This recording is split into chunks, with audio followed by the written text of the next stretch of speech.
Huwag maging kamote. Mga sigawan sa kalye, sagutan at bangayan. Mayroon pang mga nauwi sa barilan. Huwag maging kamote. Ang tatapang na natin lahat. Siga lahat.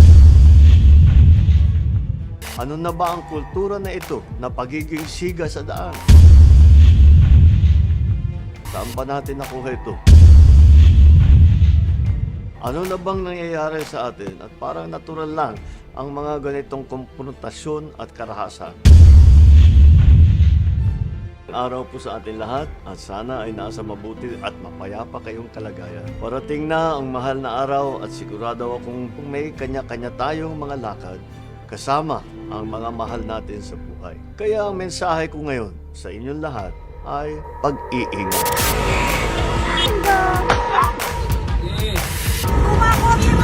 Alam natin lahat, nitong nakaraang linggo ay sari-saring insidente ang nakikita natin sa mga lansangan natin. Ano ba itong mga tinutukoy ko? Uunahin ko ang itong mga insidente ng tinatawag na road rage, mga sigawan sa kalye, sagutan at bangayan, duruan at sindakan na may kasamang pagbabanta. Mayroon pang mga nauwi sa barilan, kamatayan. Ang tatapang na natin lahat, siga lahat. Ano na ba ang kultura na ito na pagiging siga sa daan? Saan ba natin nakuha ito? Ano na bang nangyayari sa atin at parang natural lang ang mga ganitong komprontasyon at karahasan? Tayong lahat ay kailangan sumunod sa batas trapiko. Kailangan ang disiplina para maging responsableng mga Pilipino sa lansangan. Huwag maging kamote. Masyado nang madami yan. Ang lisensya sa pagmamaneho ay isang pribilehyo at hindi ito karapatan. At bukod sa dunong sa pagmamaneho, ang lahat ay kailangan ayusin ang pag-uugali sa pagmamaneho at habaan ang pasensya. Yung ibang tao din sa paligid, umawat tayo. Imbis na mag-video, ituring na natin mayroon tayong tungkulin na panatilihin ang kapayapaan sa paligid natin. Ang bagong Pilipino ay disiplinado sa lansangan, maingat sa pananalita, nagtitimpi at pinipili ang kapayapaan. Ang lahat ay napapag-usapan ng maayos at malumanay. Lugi tayo at ang mga pamilya natin sa mga posibleng dala nitong kapalit kung hahayaan natin lamunin tayo ng galit kahit isang saglit lamang. Naunawaan ko naman na kung minsan talaga nakakainit ulo ang mga traffic at kung minsan napapasabay tayo sa daan sa mga hindi sumusunod sa batas trapiko. Pasensya na lang, palampasin nyo na lang. Ano naman ang mawawala sa atin? 1 second, 5 seconds, 20 seconds. Pagbigyan na natin at huwag na natin patulan. Give me your scooter now. Give me your scooter now. Give me your scooter now. Give me a ride. Yes, you're gonna take me a ride. Ang isa pa nating nakita ngayong linggo, yung kagalit-galit na pinanggagawa ng isang foreign vlogger sa ating mga kababayan. I'm gonna rob you. Biro man na ito o hindi, sino naman Pilipino ang hindi kukulo ang dugo sa napapanood natin?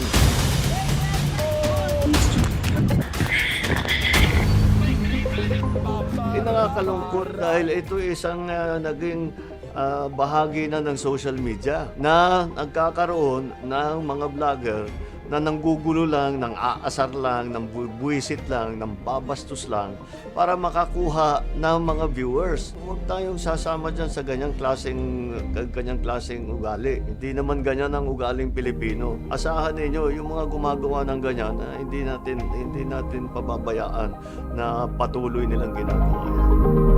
Tapos na po ang mga dayuhan, nakali na lang, kaya na lang napastangin ang mga Pilipino. Ito'y ehemplo na seryoso tayo na sa sariling bayan natin. Hindi tayo magpapabasa sa kanila.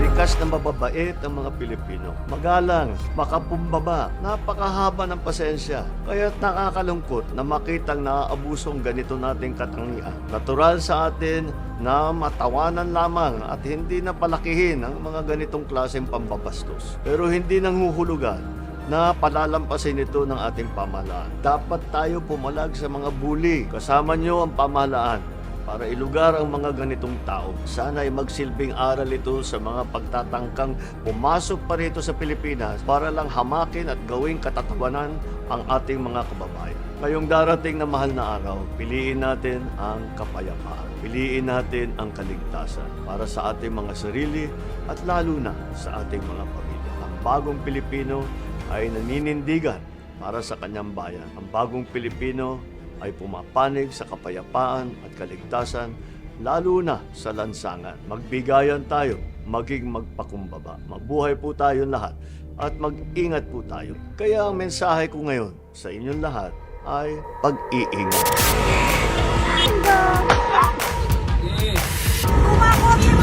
Alam natin lahat, nitong nakaraang linggo ay sari-saring insidente ang nakikita natin sa mga lansangan natin. Ano ba itong mga tinutukoy ko? Uunahin ko ang itong mga insidente ng tinatawag na road rage. Mga sigawan sa kalye, sagutan at bangayan, duruan at sindakan na may kasamang pagbabanta. Mayroon pang mga nauwi sa barilan, kamatayan. Ang tatapang na natin lahat, siga lahat. Ano na ba ang kultura na ito na pagiging siga sa daan? Saan ba natin nakuha ito? Ano na bang nangyayari sa atin? At parang natural lang ang mga ganitong konfrontasyon at karahasan. Tayong lahat ay kailangan sumunod sa batas trapiko. Kailangan ang disiplina para maging responsableng mga Pilipino sa lansangan. Huwag maging kamote.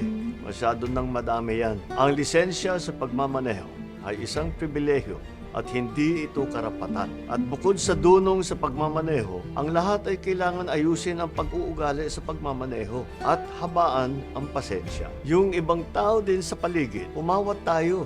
Imbis na mag-video, ituring na natin mayroon tayong tungkulin na panatilihin ang kapayapaan sa paligid natin. Ang bagong Pilipino ay disiplinado sa lansangan, maingat sa pananalita, nagtitimpi at pinipili ang kapayapaan. Ang lahat ay napapag-usapan ng maayos at malumanay. Lugi tayo at ang mga pamilya natin sa mga posibleng dala nitong kapalit kung hahayaan natin lamunin tayo ng galit kahit isang saglit lamang. Naunawaan ko naman na kung minsan talaga nakakainit ulo ang mga traffic at kung minsan napapasabay tayo sa daan sa mga hindi sumusunod sa batas trapiko. Pasensya na lang, palampasin nyo na lang. Ano naman ang mawawala sa atin? 1 second, 5 seconds, 20 seconds. Pagbigyan na natin at huwag na natin patulan. Give me your scooter now.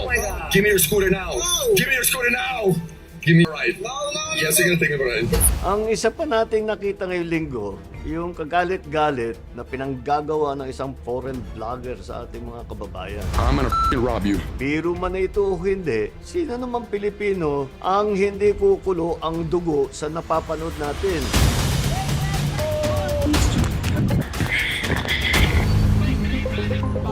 Nakakalungkot dahil ito isang naging bahagi na ng social media na nagkakaroon ng mga vlogger na nanggugulo lang, nang aasar lang, nang buwisit lang, nang babastos lang para makakuha ng mga viewers. Huwag tayong sasama dyan sa ganyang klaseng ugali. Hindi naman ganyan ang ugaling Pilipino. Asahan ninyo yung mga gumagawa ng ganyan na hindi natin pababayaan na patuloy nilang ginagawa yan.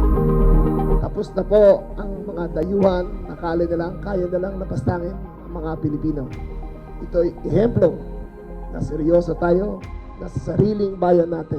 Hindi tayo magpapabasa sa kanila.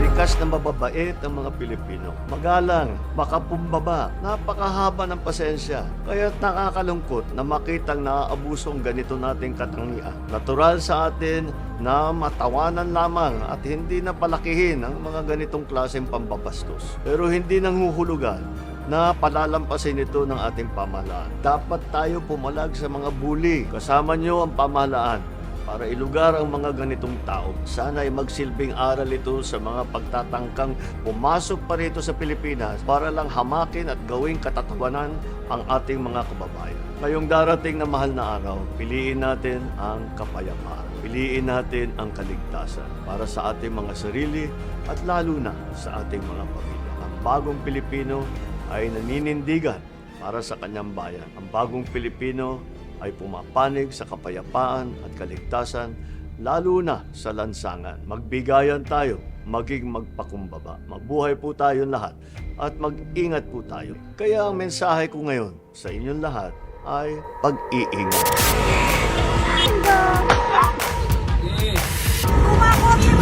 Alam natin lahat, nitong nakaraang linggo ay sari-saring insidente ang nakikita natin sa mga lansangan natin. Ano ba itong mga tinutukoy ko? Uunahin ko ang itong mga insidente ng tinatawag na road rage, mga sigawan sa kalye, sagutan at bangayan, duruan at sindakan na may kasamang pagbabanta. Mayroon pang mga nauwi sa barilan, kamatayan. Ang tatapang na natin lahat, siga lahat. Ano na ba ang kultura na ito na pagiging siga sa daan? Saan ba natin nakuha ito? Ano na bang nangyayari sa atin at parang natural lang ang mga ganitong konfrontasyon at karahasan? Tayong lahat ay kailangan sumunod sa batas trapiko. Kailangan ang disiplina para maging responsableng mga Pilipino sa lansangan. Huwag maging kamote. Masyado nang madami yan. Ang lisensya sa pagmamaneho ay isang pribilehiyo at hindi ito karapatan. At bukod sa dunong sa pagmamaneho, ang lahat ay kailangan ayusin ang pag-uugali sa pagmamaneho at habaan ang pasensya. Yung ibang tao din sa paligid, umawat tayo imbis na mag-video. Ituring na natin mayroon tayong tungkulin na panatilihin ang kapayapaan sa paligid natin. Ang bagong Pilipino ay disiplinado sa lansangan, maingat sa pananalita, nagtitimpi at pinipili ang kapayapaan. Ang lahat ay napapag-usapan ng maayos at malumanay. Lugi tayo at ang mga pamilya natin sa mga posibleng dala nitong kapalit kung hahayaan natin lamunin tayo ng galit kahit isang saglit lamang. Naunawaan ko naman na kung minsan talaga nakakainit ulo ang mga traffic at kung minsan napapasabay tayo sa daan sa mga hindi sumusunod sa batas trapiko. Pasensya na lang, palampasin nyo na lang. Ano naman ang mawawala sa atin? 1 second, 5 seconds, 20 seconds. Pagbigyan na natin at huwag na natin patulan. Give me your scooter now. Give me your scooter now. Give me your scooter now. Give me a ride. Yes, you're gonna take me for a ride. Ang isa pa nating nakita ngayong linggo, yung kagalit-galit na pinanggagawa ng isang foreign vlogger sa ating mga kababayan. I'm gonna rob you. Biro man na ito o hindi, sino naman Pilipino ang hindi kukulo ang dugo sa napapanood natin?